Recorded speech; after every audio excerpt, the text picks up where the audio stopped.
Hey, good morning, Justice Warriors. How are you guys doing today? It's Friday, December 16th. It is almost 8:30 in the morning on our East Coast Standard Time. Oh, my goodness. All right. A couple of things I wanted to speak to this morning involved in the Idaho 4 tragedy. Let me first say that everything I say is simply my opinion. Yes, I'm wearing my Lake Tahoe sweatshirt, so I guess I'll throw some information in about the Kylie Rodney case. Hoping for Answer says, good morning. Um, so, yeah, I forgot one of my 2 cups of coffee this morning, so I'm screwed. I couldn't believe thought I left it. Well, I thought I took it to the front door and then picked it up by the front door, but I guess I left it on the stove. So, anyway, I'm here. I'm fine. I did have one very strong cup of coffee, so I should be all right. Um, Rogue House, good morning. Farm Girl, good afternoon from South Africa. Very cool. Joan Murdoch says, hi to you all, 11:30 p.m. East Coast of Australia. Pixie Knicker says, good morning, Jazz and chat. I just love that we're like meeting from all parts of the world, you guys. So I'm in Ohio. And we've got South Africa, we've got Australia, and then the other 3 of you, if you want to say what state you're in, please don't worry about it if you don't. That's, we all need to be a little incognito, right? We got stalkers. There's a lot of crap on the internet, and there's always stalkers in real life and internet, especially. So let me finish my spiel, please, about everything I say is my opinion only. It is sheerly speculation for the sake of conversation and opening up a discussion, hopefully to educate myself and potentially anyone else who feels like they can gain something from it. And it's made specifically for YouTube. So I like to throw in the umbrella of entertainment factor simply because these YouTube videos that I make are for YouTube, and YouTube is an entertainment platform, as well as educational, so much like television. Who knew that this type of thing would be taking over our TV addictions? um, so Rogue House says it's awesome, Ohio too, and we got another Ohio, Massachusetts. Good morning, America. We got Coy and Rogue House, hoping for answers. Alistair Grant, Joanne Murdoch, Nita O'Sullivan. Did I say that correctly? And we've got a lot of Ohio. That's wild. And Michigan. So very cool. Yeah, I love Ohio. I've lived coast to coast. There's wonderful things all over our country. And I'm sure other countries too, which I don't have much experience with.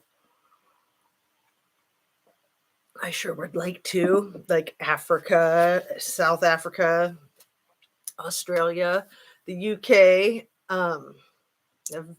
Scotland. Hey, that is just so amazing, isn't it?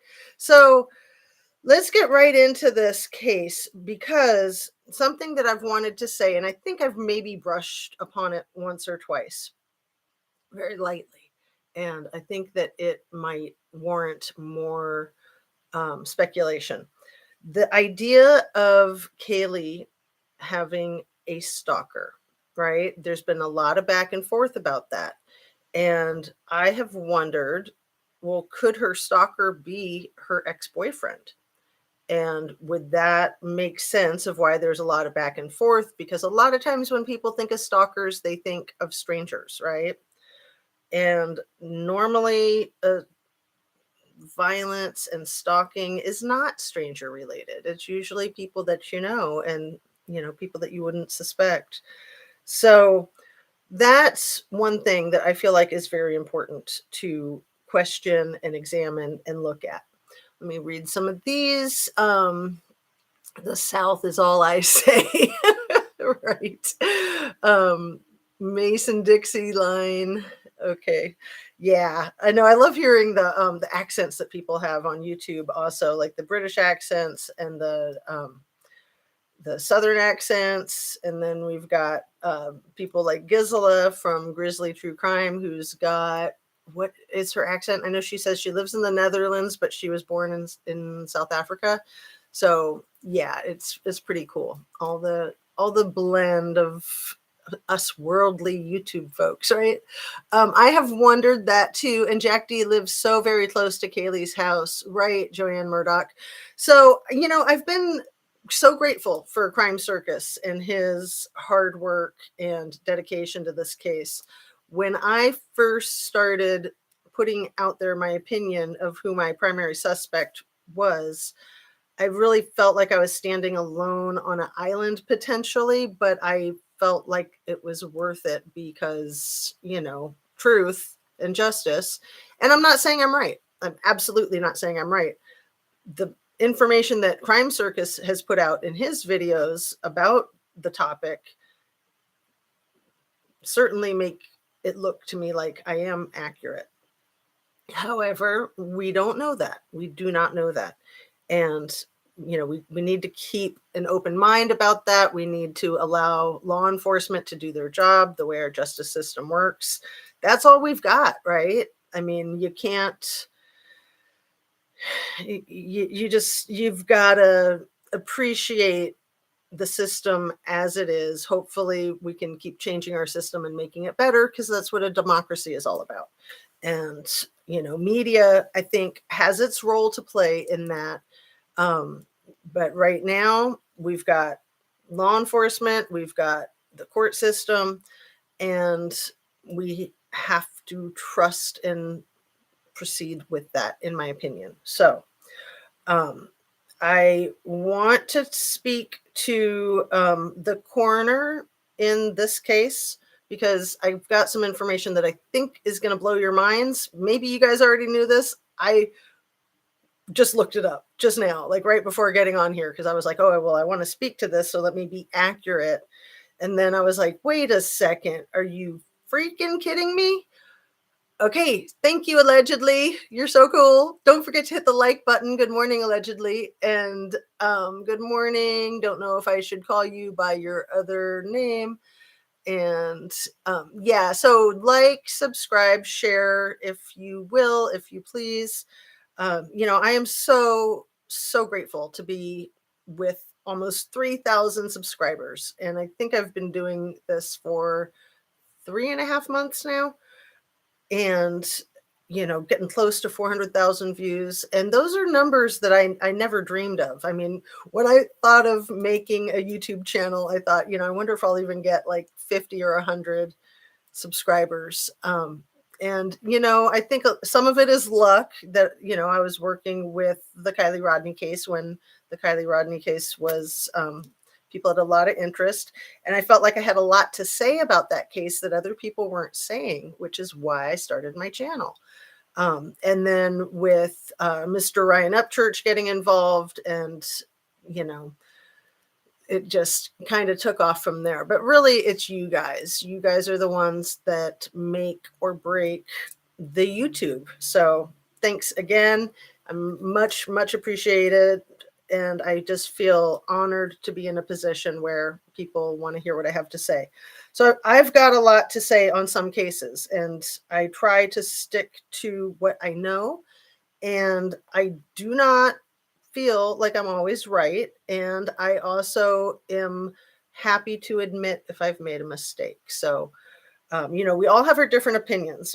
This issue of the coroner in the Idaho 4, she is a defense attorney, right?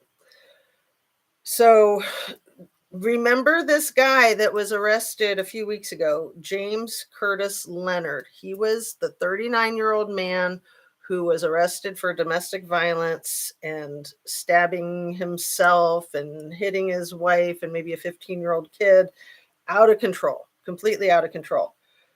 What I did not realize about this man, James Curtis Leonard, I knew that he had an arrest record and that it was for murder, but it was for a murder in Moscow 15 years ago.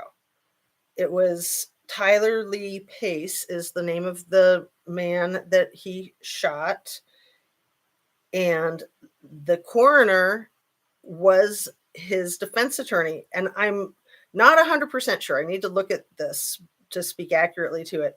I believe she was the coroner for Tyler Lee Pace in that case, which is outrageous. The conflicts of interest, my goodness, how ridiculous is that? I mean, that's even more ridiculous than the whole thing with the sheriff, coroner, public administrators of California, the way they run their county legal system, in my opinion. So James Curtis Leonard served 5 whole months in prison. He was sentenced to 15 years. She must be a great defense attorney. And then he got out and put on probation. So 5 months. So what the fuck is wrong with Moscow and their justice system? This guy, James Curtis Leonard, and I'm not thinking that he has anything to do with the Moscow Four, but the coroner has a lot to do with the Moscow Four, right? And let's say she became the defense attorney for the person who committed these crimes. That can't happen. Watching and listening to you is like sitting and listening to a friend. Oh, that is so sweet. At least it's Friday, Constitutional Republic. So yeah, my coffee maker stopped working. Oh no, you guys, like, I want to stick to the program, but let me just tell you, I had a situation at Starbucks yesterday that I almost died. Okay. The woman, they won't let you put your own half and half in your coffee anymore, which is understandable with COVID and all that. But they didn't put enough in. I asked, there was still a half an inch left in the cup, and I asked just to have a tidbit more. And this woman grabbed the cup out of my hand, poured out like this much. And this wasn't a giant coffee. This was just like a medium coffee. And I literally like squealed when she did it. I'm like, no. And then she put half and half in that much. Like, I do like a lot of half and half, but come on. It was like I was drinking milk. I was so mad, but I didn't feel like putting my time and effort into it. I mean, I could have just said, give me a new coffee, please, without being too rude. But I was just so angry. I didn't think I could do it without being extremely rude. So I just sucked it up and walked away. So I don't know. I usually make my own coffee, or to be totally honest, my husband makes the coffee. He's so good at it. And it's, the bomb. I'm not going to go into my whole coffee fixation because that is my one addiction that I will not give up. I've tried and it's been a ridiculous shit show. The last time I gave up coffee, I started smoking cigarettes. So I promised myself I would never give up coffee again. Okay. Back to the show, back to the facts, back to the Idaho 4 and whoever did this to them, be it one person, be it two people. On my afternoon video yesterday, I asked my audience to check out Crime Circus's. I think I'll use this for the thumbnail, so it'll be easy to put it all together. Crime Circus had a still shot of a man in a ski mask that was allegedly taken for Snapchat at 3:30 a.m., pinging very close to where the murders happened. And in the background, you can see a wood ceiling and a white ceiling fan and some nice white windows and a big white molding on the wall at the top by the ceiling. Anyway, I asked people to look at that and see if they might see where it matches to. And immediately, one of the brilliant subs said, hey, that's the same ceiling in the Harsh chef, the guy who's the chef, in his video. And I was like, wait, what? Like, I knew I'd seen it recently, I thought, in this case, but I could not put a finger on where. I had gone through and I watched the videotapes of the inside of 1122 from the real estate. and I looked at the photographs from real estate with the house across the street that Jack D was renting an apartment in. And neither of those ceilings had the wood slats. They were both white ceilings. And I looked in all the rooms as far as I know. Anyway, so the chef, Harsh, has the same ceiling in his interview that he did. And let's put all the Joseph Morris stuff aside from Chef Harsh because he is a witness, to my understanding. He's a little bit like Jeremy, the other witness, in that, he's just kind of talking too much and saying too many things and looking like an oddball and looking a little suspicious. But I don't believe in my heart that either of them is really a suspect of any sort. Um, However, the ceiling match. Let me explain though that the molding in the chef's ceiling is wood as opposed to the white molding in the uh, photograph of the guy with the ski mask. Let me read a few of your things here. I've always felt there really had to be two people involved. There absolutely could. Absolutely. Please step up your game, Moscow PD. Yes, absolutely. I agree. This is why I want to read your comments because they're good. And allegedly says he tags Joanne and says, awesome. My ship docked in Fremantle when I was in the Navy and I loved Australia. Took the train to Sydney and went to Melbourne too. Such a great country. The coroner got in graphic detail. I'm sure you meant coroner. With the 17-year-old, how her sister died. That's horrible. It is horrible, Rhonda. And I don't want to place the blame on the coroner because according to Kaylee's mother, the coroner asked the sister, are you sure you want to hear this? And the sister said yes, which, as the professional, as the grown up, I think most of us would know that that's too much. But, momentary lapse of reason. It's so hard to say because they do. I personally think that they should be forthright and direct, and at the same time, of course, some discretion. I mean, these cases are horrifying, absolutely horrifying. Allegedly, good on you. I was born in Australia. I've never been to Perth or Washington, but here it's beautiful. Or not Washington, West WA. I'm not sure. Maybe Western Australia.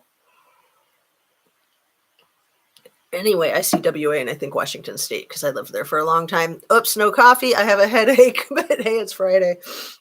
Yes, I had my one cupper. I would not be on here. Believe me, my brain functions so much better when I got my Java going. So I feel like I'm kind of dancing around here and not finishing my thoughts. So I spoke to the issue of this guy who was arrested, James Curtis Leonard, who had the defense attorney that was the same coroner. I do not know for sure that she was the coroner in the Tyler Lee Pace autopsy, but I think she was, which just seems to me that the whole system there is flawed in Moscow, that they should have checks and balances where they say, no, you can't be the defense attorney of this person who I don't need to go into all the articulation of that since I don't have the caffeine to power it. So I miss coffee for more than 2 hours. I get a caffeine migraine, drink it nonstop all day, every day. Allegedly, I was a substitute teacher for a year and I had to drink coffee all day, every day to teach high school. That is the hardest job. Normally, I try to just drink my coffee in the morning and leave it at that. But yeah, I know you've shared that you're an attorney, so I would think I can understand. Yes, Lady Justice, please call me Caleb if you can remember. Okay. However, we first met on YouTube. I use Koi. Caleb's account is wonky at the moment. I get up at 5, used to having coffee when I get up. Yeah, I get up early, like before 6. Um, and I go to bed early, so it's a good setup, but my nature is to be a night owl, but I do well when I go to bed early, wake up early. Anyway, let's speak to the Shannon Gray, the attorney for Kaylee's parents. And I really want to underscore I do focus on Kaylee more than Madison and um, Xena. Am I saying her name right? Xana. Um, and her adorable boyfriend, who's a triplet, whose name is escaping me at the moment, unbelievably. Anyway, we know who we're talking about, right? The three that don't get as much airtime, I want to try to give them airtime, even when I can't remember a name. This is why we all have notes and keep them right in front of us. You guys help me out here. um, anyway, it really feels to me, I said this yesterday, that in this case of the Idaho 4, all of the news media is mostly focused on Kaylee. Madison as well, and Madison and Kaylee more so than Xana and her boyfriend, um, Ethan. I'm like looking at Joanne said Nathan, and I'm like, no, that's not right. It's not Nathan. The Nates are from the other case. Ethan, thank you. So Ethan is one of three children that were triplets. Oh my goodness. Or he is still, I mean, you talk about these people in the past tense, but they are still family members. It's so awful. And, for him and his brother and sister that were all at college together, all from Western Washington, actually very near to where I had lived for a while, north of Seattle. They're from Mount Vernon. And I lived up in Marysville for a good while before moving back to Ohio. So, yeah, Ethan. And I did use a photograph of Ethan and Xana cuddling on the couch for the thumbnail for my little announcement because, like I said, I want to give them all airtime. However, Kaylee's family has been the only family really that's spoken directly to the cameras. And now they have their attorney, Shannon Gray, who I think is doing a bang up job. And he's speaking directly to the media as well. So it sounds to me like the other families are trusting Kaylee's family with that, especially Maddie's family, because I think she was their only kid. I know she was their only daughter, and they just can't. They're just, bucket of tears, which I totally understand that. And then Ethan, let me take it back. We all know that Xana's mother, biological mother, has spoken publicly, right? And gotten some criticism because she wasn't as tight with her daughter. I don't think that needs criticism personally. The photo of the masked guy taken inside, whose house was it? We don't know. We know from Crime Circus in his research that the ping was about 3:30 a.m., very close to where the quadruple homicide happened. So same time, same place. And that doesn't mean that the masked guy did it, but what he did in his video is he put the masked guy with the ski mask next to a picture of Jack D. And I'm telling you, the eyes look the same, the lips look the same. Of course, it's very, very, very hard to tell with a ski mask. But check it out. It's right around the video that Crime Circus put out yesterday. I tried to put the link in my description, and for some reason, the link's not working. But it's a 15-minute video, and the part that I'm speaking to with that is 12 minutes and 2 seconds in to about 12 minutes and 16 seconds in. So it's the last tail end of the video where there's the photographs of the ski mask guy. And there's two different ski masks and two different backgrounds and two different like rest of the attire. But the lips are very full. The eyes, I don't want to sound critical here, but they look like newt eyes. You cannot see any eyelashes, which is unusual, right? I mean, even without mascara or fake eyelashes, you can usually see eyelashes on people unless they're very light hair, like blonde or carrot tops.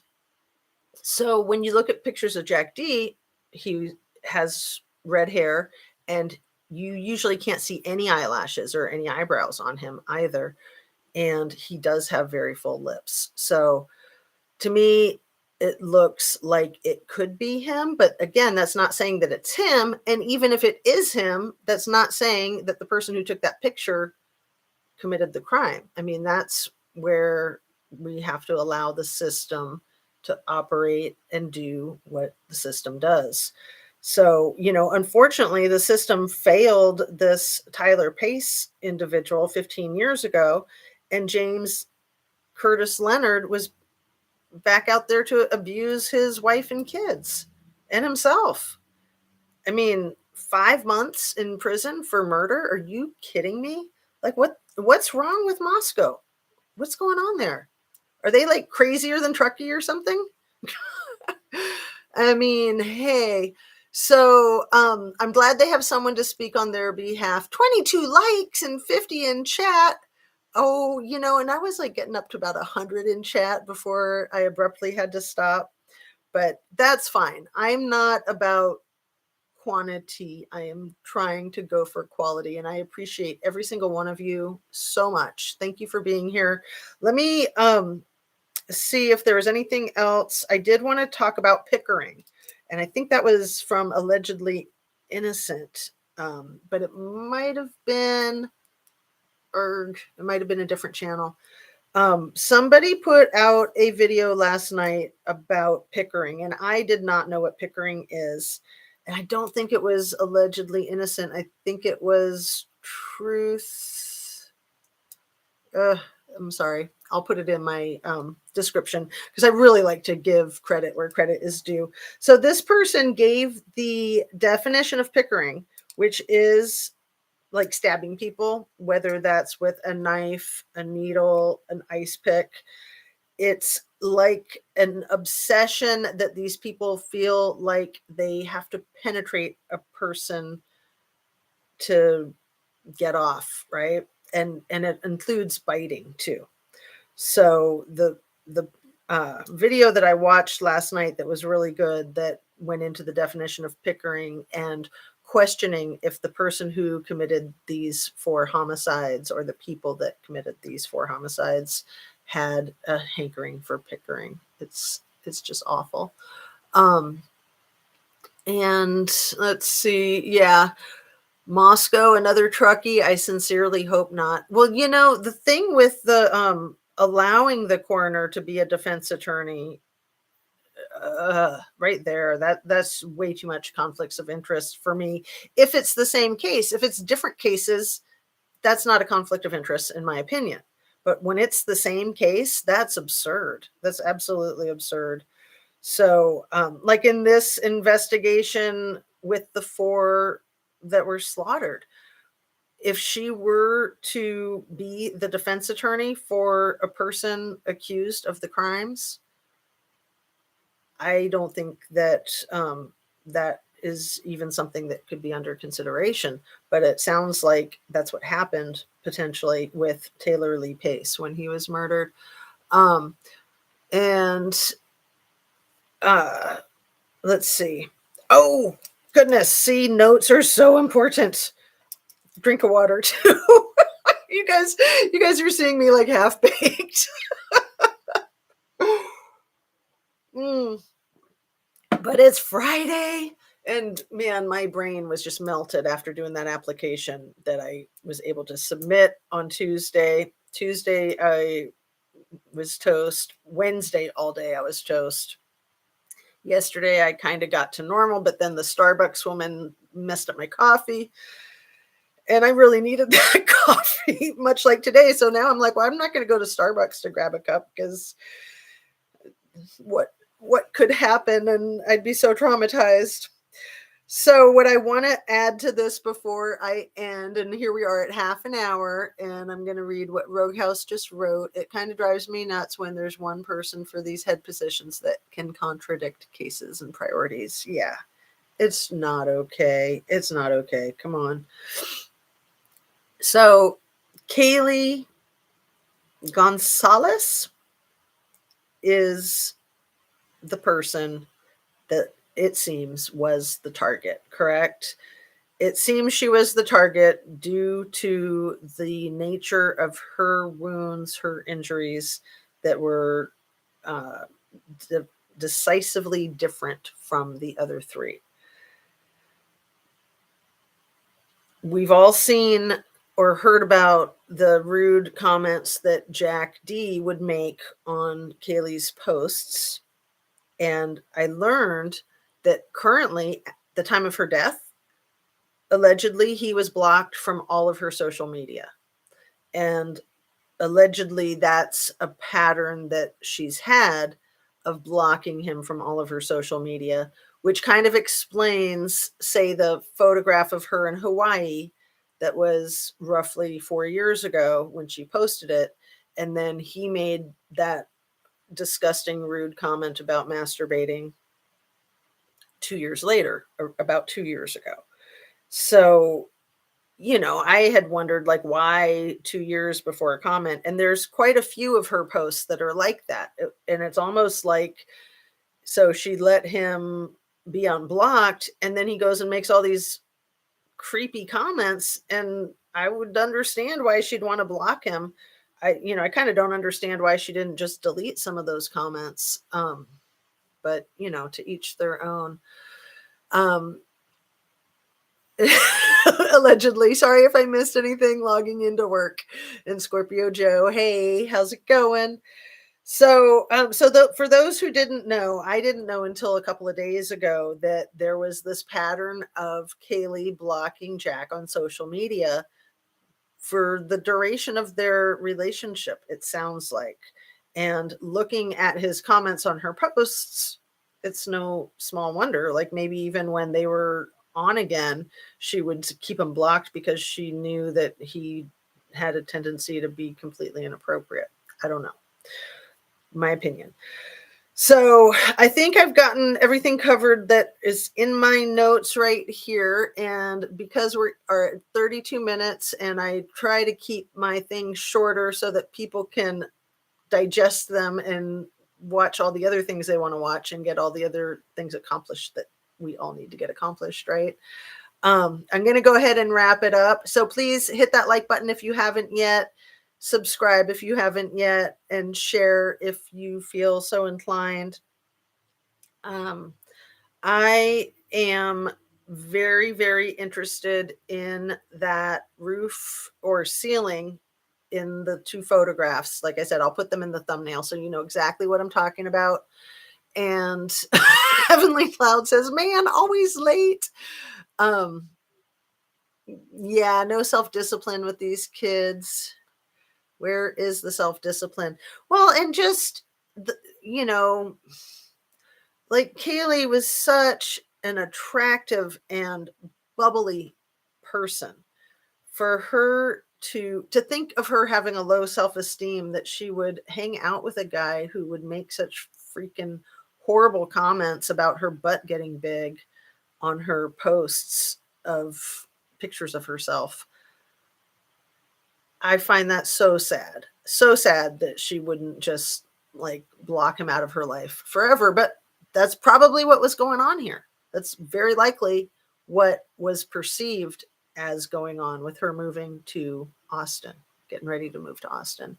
A to Z, a lot of people say the hoodie guy in the grub truck is Jack D. What do you think? All right, Joanne Murdoch. I'll answer that and then we'll say goodbye. I thought immediately when I first saw Paula Plunder with that grub truck footage, which she got lickety split. Um, I thought, to me, it looked like it could be him. And then everybody was talking about it being the Jack S guy. And, honestly, I didn't feel like I could really decipher who was in the hood with that baseball hat and the darkness and the pixelation and all that. So I just left it alone. Um, she needed a mother to be present. I'm not sure what that is referring to. But uh, it looks crazy similar to him, but I don't know. So again, if you watch the Crime Circus video that he put out yesterday morning, he did an overlay where the jawline, which is a very slender jawline and kind of oval shaped, looks like a perfect match. And the clothing looks like a perfect match. And the height looks like a perfect match. He did a really good job of delineating the height. There's even one photograph or one still shot that he has in his video where that hoodie guy looks like he's standing so close to Kaylee that they're almost touching or maybe even are touching. But it is just hard to say. So I will answer your question in that, in my opinion, my initial instinct was that it was Jack D, and I just kind of let that ride on the back burner. But now with Crime Circus's recent video from yesterday, I do think it could be Jack D, but it still doesn't make sense to me what little tiny contact they had with him, if that was her ex-boyfriend that she's trying to give the cold shoulder and he's standing right there. But also another thing that Drip Drop brings up is the black jacket that Madison is wearing looks like it could potentially be one of Jack D's jackets. I thought it was really cute too in the video. Drip Drop says, yes, the shoes are different. The guy at the Grub Hub is wearing white Nikes with a red swoosh, I think. And in all the photographs that you see of Jack D with his white Nikes, it has a white swoosh. And I think Drip Drop says something like, a lot of people I know have more than one pair of shoes or something like that. I just thought it was adorable. And Crime and Crocheter, my hyper focus, just made it here. Well, thank you, Maud, for making it. And I am signing off. Let me read the last few here. I'm 50-50 on that. I'm not really sure. I think you're correct about the DV situation in that relationship. I wouldn't be surprised if Jack moved so close to keep an eye on Kaylee. And yet they criticize web sleuths. Yeah, if people are referring to me as a web sleuth, I'm not saying you are, but yeah, the law enforcement and kind of the public in general criticizing web sleuths, it's like it's a thing, right? There's a lot of people that are doing it, and it can be, I think, a very noble and sincere contribution to cases at times, like looking at the Gabby Petito case, perfect example. Other cases too, where there has been the public's input that has been very helpful and critical in getting justice. So it's possible. Of course, it's also possible for mayhem, and especially when people are fabricating things and presenting things as not just their opinion, but more than that. So personally, my opinion about it is that the law enforcement keeps bringing up the social media. And it's like, quit focusing on that. Focus on the case. Like, who cares what social media is doing? You're the police. You have a job to do. Don't pay attention to it. I mean, people are going to talk smack, whether it's social media or in person. And, you got to thicken your skin. I mean, when you're on social media or you're a public figure like law enforcement, you have to thicken your skin. It's not about you. And yes, that can be hard. If you can't stand the heat, get out of the kitchen, right? It would explain why he didn't answer the phone calls to punish her for going out. I honestly believe law enforcement are keeping an eye on social media to see what tips we come up with. Yeah, we were all over that white car before the mainstream media announced that it was of interest. And Kaylee's mom said they were supposed to get married and have children. Moms don't always know. Right. She was even saying that yes, they were on a break, but they were still going to get married, which, let me just say that with my first love, who I was with for like 5 years, and we broke up a lot, it was from the time I was like 16 to 21. My mom loved him, and he was awful. He was a real jerk in a lot of ways. And just to put out there, I mean, I don't want to share too much information, but he was a serial cheater. So that's all I need to say. And why I put up with that crap? He was a good gaslighter. That's why. He was older than me. So I thought I was in love. It was harder for my mom to understand when that relationship was over. It was harder for her to understand it than it was for me. It took me years to convince her. Like, no, I'm never going to go back to him. And when I introduced her to the guy that I was planning to marry, because we were already engaged, it was a few years later, she was very not wanting to meet him because she did not want a replacement for this guy that she thought I should marry and have kids with. And as soon as she met him, she instantly fell in love with him, and it was not a problem anymore. But I'm just using that as an example because I know I was in a situation like that when it was over after 5 years of roller coaster ride hell. It took my mom a couple more years to get with the program. Like, they were very tight. So my point is that Jack and Kaylee's mother, Christy, that they were obviously tight. And when she went and hugged him on the stage, when she went literally behind her husband's back, my opinion about it is that she is very likely in 100% denial that this kid that she loved or loves and thought was a sweet boyfriend to her daughter. The denial is heavy duty. And then also possibly that she's just trying to keep up a front that there's no suspicion so that he doesn't get spooked. So that's my opinion about that. I'm going to go ahead and wrap it up and search high and low for some more caffeine. Moms can be a pain in the neck when it comes to daughters' relationships. Oh, heavenly clouds. I'm so glad you said that. That's hilarious. And my mother was still having my ex-husband around her house after we divorced. She literally sided with him over me. Crime and crochet. Thank you for your comment. And I'm so sorry that you went through that. But yeah, go back to what Heavenly Clouds just said. Moms can be a pain in the neck when it comes to daughters' relationships. Wow. The women in my family have that gene where we just attract serial cheating types of men. It's weird how that goes down the line. Well, Jaded Warehouse, I think that it's kind of in our American culture that we're kind of socialized to be attracted to the bad boy.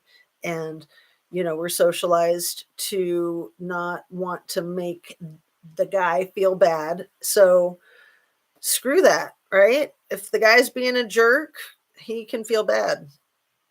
Anyway, I'm going to wrap it up. Substance abuse in many of these families. Yes. And great comment, going back to my own story. I was a substance abuser back then myself. So yes. And who knows with these girls in this horrible crime, there's evidence of some of the parents being involved in some pretty heavy drugs, and there could have been some substances frequently at the house, right? I mean, that could be a factor. I'm not saying that it is. I'm not accusing anybody of using drugs, but a good number of college kids use substances other than just alcohol, right? I mean, that's just reality. I'm the polar opposite. My daughter has a boyfriend, and he takes a step out of line, and I'm like, let me at him. I wish I could have listened to my mom when I was 21. I would have avoided mental and physical abuse. Oh, yeah. So thanks so much for joining me, you guys. You know the routine.